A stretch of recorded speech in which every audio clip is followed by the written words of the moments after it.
I believe that we as human beings have two things that make us different than all of other creation, of the animals and the fish and the birds. One of them is obvious.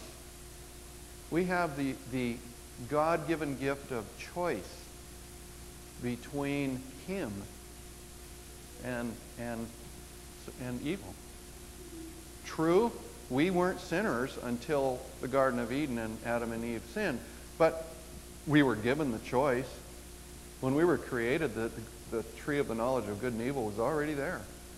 God had created the choice, and he doesn't force us to love him. He wants us to love him just like he chooses to love us.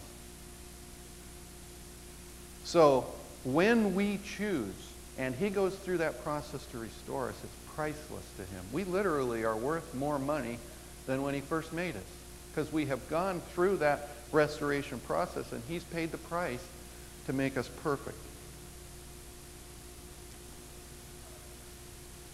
And it's better than the original, just like Henry Ford. We are better than the original when Christ is through with us. Now, there's one thing, we have this saying in our club, if it's finished, it's not a hot rod. We're always working on them. There isn't a hot rod on the road that doesn't have a full toolbox in the trunk.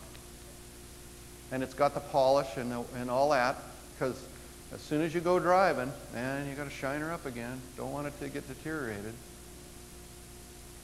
There's a maintenance process. There's an ever-moving improvement process.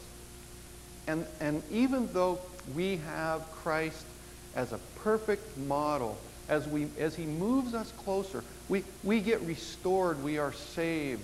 We are brought into the family. But it doesn't end there. That restoration process goes on and on. We get more and more like Jesus as we progress in this process. That's what sanctification is. And our cars really are never finished. Even if they were, we would want to tweak around and tune up and change and fiddle around. God has plans for us.